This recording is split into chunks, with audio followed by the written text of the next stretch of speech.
Hello everyone, I'm Chloe. Today I'm going to share the story of the clues beneath the trees.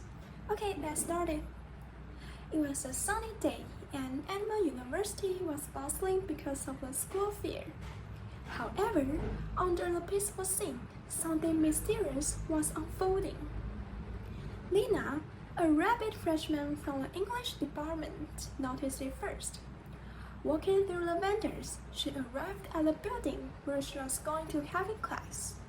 Suddenly, a strong wind brought a faded photo onto the net platform. Out of curiosity, Lina reached for the photo and took it in her hands. It showed a vending machine with a word written on the corner, "Love." While Lina was wondering what did it mean, a cute dog jumped out behind the trees and said, "Follow me." He was Harry. Therefore, Lina just followed Harry, stopping at the vending machine. Harry clicked the button and something fell down in the drop port. Lina picked it up and took a look. It was another old photo. It showed the food vendors at the fair. At the moment, a tiger, David, came out behind the trees. He said nothing, merely leading Lina to somewhere. On their way, a bird flying from the sky came to Lina and whispered in her ear, "Don't eat it."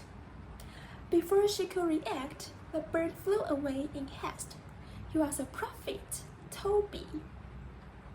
A few moments later, they saw a fake man lying on a wooden chair, with his neck bundled by a rope. Lina was tremendously frightened by the scene.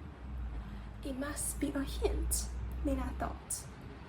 And the tiger David stopped at a fried chicken vendor, inviting Lina to have a taste of the cuisine. The vendor next to it was selling beef. The boss was Lion Sam. He was cooking and also greeted her. Sam and David were good friends, and they set up the stand together. All of a sudden, a chicken and an ox desperately came out, ran out to Lina with strings, grabbing her hand and ran for their lives. They were almost cooked. They were Chicken Gary and Ox Andy. They guided Lina to the College of Business. There was a piano in the hall. Surprisingly, Lina could slightly hear the cradle song her grandmother used to sing to her when she was little. Lina felt more curious about the mystery. Walking inside, there were several tables, and two girls were eating the food right from the two vendors. Gary and Andy were too heartbroken to see their companions being tortured. Then they went upstairs, stopped at the potted plants. Unexpectedly, another animal jumped out behind the plants. She was Sheep Mandy. She led all of them to the executive education of N-C-C-U, telling them that someone used to study here. Lina was pondering what did she mean. Afterwards, they were moving to another place. Mandy took them to the bicycles, advising that they get around the campus by bike. However, because of the short legs, the animals could not ride the bike. Consequently, they looked around and found a car nearby, deciding to drive a car. And they moved easily by car. The azure sky reminded Lina of her hometown, Kaohsiung. Suddenly, a dog, Kevin, came out from the trees in the alley, waving to him. Then, all of them greeted him passionately, and Kevin jumped into the car and joined them. They passed by the research building, where Lina was used to having classes. Suddenly, Lina saw a cat walking in the middle of the road.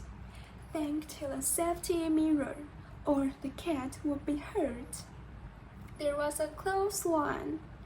Lina apologized to the cat, Mia, and invited her to join them, and she agreed. Somehow, Mia told Lina the direction, and Lina just followed her instructions in order to find out the mystery. They went through the school fair again, passing by Siwei Ho, passing through the trees. Interestingly, Lina noticed another mysterious photo under the trees. She got off the car and walked closely to take a look. The photo showed a trail with the branches stretching above the pathway. All the animals led Lina to the place shown on the photo. Lina's curiosity was totally sparked and couldn't wait to uncover the secret. They pointed at the same tree, and Lina noticed the music box under the trees. When she opened it, it played a tune she had heard in years, her grandmother's lullaby. Inside the box was a folded letter. It said, "Welcome here. This place holds more than just books. It keeps the echoes of our love. Grandma." Lina stood still, tears standing in her eyes. Finally, the mystery unraveled. Lina's grandmother, a former N-C-C-U student 50 years ago, had created the riddle as a memory project for her granddaughter. She appointed her friends, who turned into the animals after death, to preserve the clues and lead her granddaughter to visit around the campus. Completely out of love, Lina's grandmother set up the plan to let her know more about N-C-C-U. What a cozy mystery!